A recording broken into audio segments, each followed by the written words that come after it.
नमस्कार। आकाशवाणी से प्रस्तुत है समाचार प्रभात।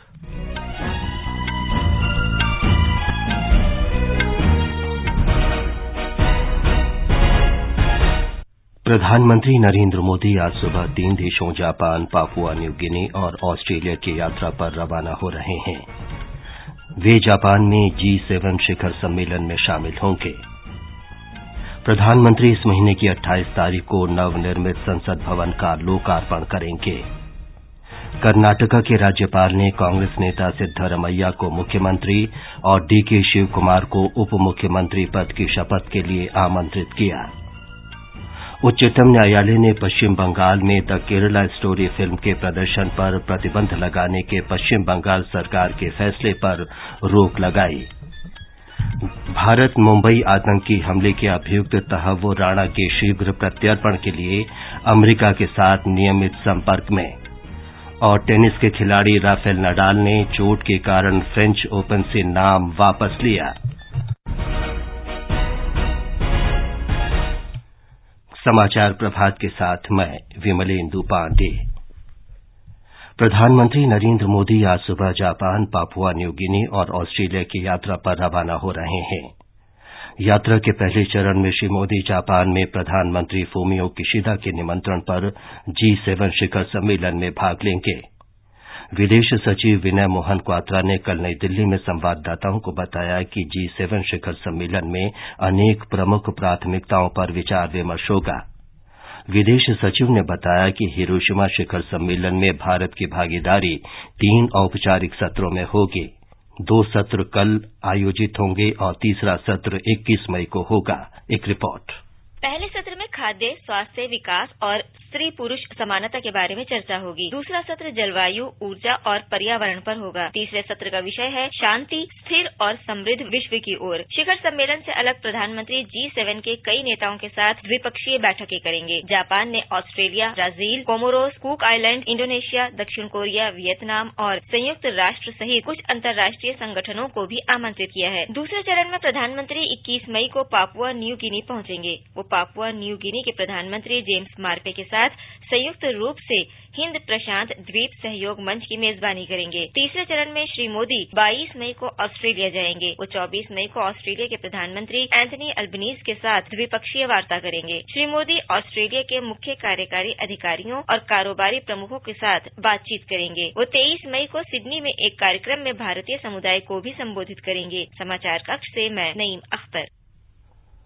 प्रधानमंत्री नरेंद्र मोदी इस महीने की 28 तारीख को नवनिर्मित संसद भवन राष्ट्र को समर्पित करेंगे। लोकसभा अध्यक्ष ओम बिरला ने प्रधानमंत्री से भेंट कर उन्हें नए संसद भवन के उद्घाटन के लिए आमंत्रित किया। हमारी संवाददाता ने बताया है कि ये नया भवन आत्मनिर्भर भारत के उत्साह और ऊर्जा का प्रतीक है।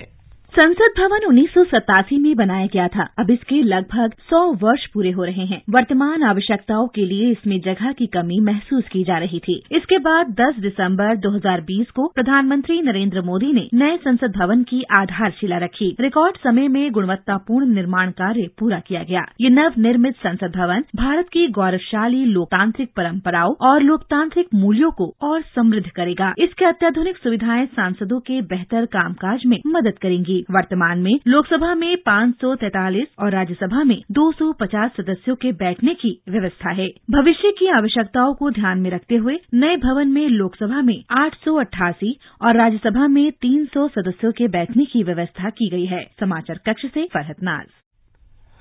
केंद्र शासित प्रदेश जम्मू कश्मीर में सोमवार से G20 की बैठक होगी।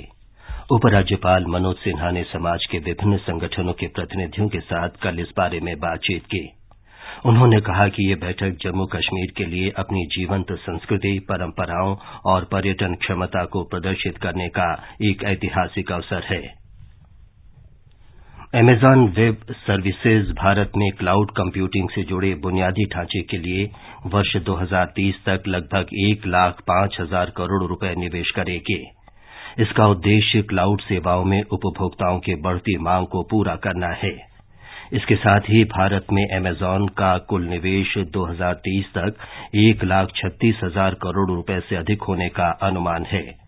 कंपनी के मुख्य कार्यकारी अधिकारी ने बताया कि भारत एक बहुत बड़ा बाजार है। ये समाचार आकाशवाणी से प्रसारित किए जा रहे हैं। समाचार प्रभात में आपका फिर स्वागत है। कर्नाटका के राज्यपाल थावरचंद गहलोत ने कांग्रेस विधायक दल के नेता सिद्धरमैया को मुख्यमंत्री और डीके शिवकुमार को उप मुख्यमंत्री पद की शपथ के लिए आमंत्रित किया है। मंत्रिमंडल के अन्य सदस्यों को भी शपथ दिलाई जाएगी। शपथ ग्रहण समारोह बेंगलुरु के कांतिरावा स्टेडियम में कल दिन में 12:30 बजे होगा। इस बीच कल बेंगलुरु में कांग्रेस विधायक दल की बैठक में श्री सिद्धरमैया को औपचारिक रूप से कांग्रेस विधायक दल का नेता चुना गया। ब्यौरा हमारे संवाददाता से। शपथ ग्रहण समारोह के लिए कंठीरवा स्टेडियम को सजाया जा रहा है। कांग्रेस के पूर्व अध्यक्ष सोनिया गांधी, उनके पुत्र राहुल गांधी और पुत्री प्रियंका गांधी आमंत्रित हैं। कांग्रेस अध्यक्ष मल्लिकार्जुन खड़गे की तरफ से तमिलनाडु मुख्यमंत्री एमके स्टालिन, पश्चिम बंगाल के मुख्यमंत्री ममता बनर्जी, बिहार मुख्यमंत्री नीतीश कुमार और नेशनल कॉन्फ्रेंस के नेता फारूक अब्दुल्ला को आमंत्रित किया गया है। सीपीआईएम के सीताराम येचुरी भी आमंत्रित हैं। छत्तीसगढ़ के मुख्यमंत्री भूपेश बघेल, राजस्थान के मुख्यमंत्री अशोक गहलोत और हिमाचल प्रदेश के मुख्यमंत्री सुखविंदर सिंह सुक्खू समारोह में भाग लेंगे। सुधींद्र, आकाशवाणी समाचार, बेंगलुरु। उच्चतम न्यायालय ने पश्चिम बंगाल में फिल्म द केरला स्टोरी दिखाए जाने पर प्रतिबंध लगाने के राज्य सरकार के आदेश पर रोक लगा दी है। भारत के मुख्य न्यायाधीश धनंजय यशवंत चंद्रचूड़ की अध्यक्षता वाली पीठ ने कहा कि फिल्म को केंद्रीय फिल्म प्रमाणन बोर्ड से प्रदर्शन प्रमाण पत्र मिला है और कानून व्यवस्था बनाए रखना सरकार का दायित्व है। पीठ ने कहा कि पश्चिम बंगाल सरकार का प्रतिबंध आदेश तर्कसंगत नहीं है। न्यायालय ने कहा कि स्वतंत्र अभिव्यक्ति के मौलिक अधिकार को जनभावनाओं पर नहीं छोड़ा जा सकता। शीर्ष न्यायालय ने कहा कि फिल्म का प्रदर्शन कर रहे प्रत्येक सिनेमा हॉल को अतिरिक्त सुरक्षा उपलब्ध कराई जा सकती है। विदेश मंत्रालय ने कहा है कि वो मुंबई आतंकी हमले के अभियुक्त तहव्वुर राणा के शीघ्र प्रत्यर्पण के लिए अमेरिका के साथ नियमित संपर्क में है। विदेश सचिव विनय मोहन क्वात्रा ने नई दिल्ली में संवाददाताओं को बताया कि अमेरिका की स्थानीय अदालत ने इस मामले में फैसला दे दिया है। भारत ने चक्रवात मोखा से प्रभावित म्यांमार के लोगों की सहायता के लिए ऑपरेशन करुणा शुरू किया है। विदेश मंत्री डॉ सुब्रमण्यम जयशंकर ने बताया कि ऑपरेशन करुणा के तहत कल भारतीय नौसेना के 3 जहाज राहत सामग्री लेकर यांगून पहुंचे। उन्होंने बताया कि चौथा पोत आज पहुंचेगा। इनमें आपातकालीन खाद्य सामग्री, टेंट, आवश्यक दवाएं, पानी के पंप, पोर्टेबल जनरेटर, कपड़े और स्वच्छता की वस्तुएं हैं। इटली में भीषण बारिश के बाद नदियों के 20 से अधिक तटबंध टूट गए हैं। इससे 13 लोगों की मृत्यु हो गई है और हजारों लोग बेघर हो गए हैं। क्षेत्रीय गवर्नर ने बताया कि इससे अरबों यूरो का नुकसान हुआ है। नागरिक सुरक्षा मंत्री ने बताया है कि देश के अलग अलग हिस्सों में पिछले 36 घंटे के दौरान 20 से 50 सेंटीमीटर तक बारिश हुई। कई महीने तक सूखा पड़ने से सारी जमीन सूख गई थी, लेकिन अब भारी बारिश हो रही है। इटली के कृषि मंत्री ने स्वीकार किया है कि जलवायु परिवर्तन के कारण इटली में सूखे की स्थिति बन गई थी। नरेंद्र मोदी सरकार इस महीने अपने कार्यकाल के 9 वर्ष पूरे कर रही है। आकाशवाणी समाचार सरकार की उपलब्धियों पर विशेष श्रृंखला प्रसारित कर रहा है। आज की कड़ी में देश में कर पारदर्शिता बढ़ाने के लिए सरकार की विभिन्न पहल की जानकारी दी जा रही है।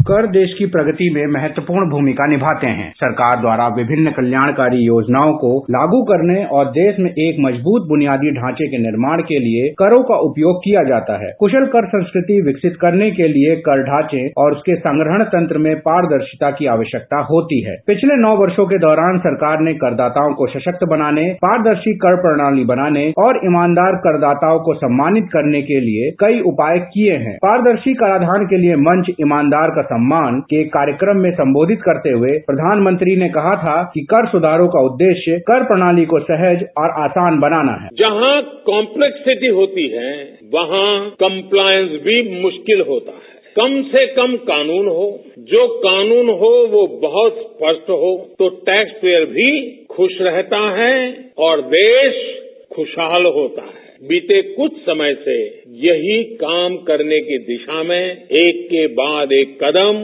उठाए जा रहे हैं। माल और सेवा कर की शुरुआत, कराधान कानूनों में संशोधन और विवाद से विश्वास अधिनियम देश में कर पारदर्शिता बढ़ाने की दिशा में उठाए गए प्रमुख कदम हैं। इन उपायों के परिणाम स्वरूप कर संग्रह में उल्लेखनीय वृद्धि हुई है। भूपेंद्र सिंह, आकाशवाणी समाचार, दिल्ली। जाने माने टेनिस खिलाड़ी राफेल नाडाल ने चोट के कारण फ्रेंच ओपन से अपना नाम वापस ले लिया है। वे जनवरी से ही प्रतियोगिताओं में भाग नहीं ले पा रहे हैं। नाडाल ग्रैंड स्लैम टूर्नामेंट की रिकॉर्ड 14 चैंपियनशिप के विजेता हैं। ये पहली बार होगा जब वे टूर्नामेंट नहीं खेल पाएंगे। स्पेन में संवाददाताओं से बातचीत में नाडाल ने कहा कि वे टेनिस दौरे में वापसी के लिए कोई तारीख निर्धारित नहीं करना चाहते।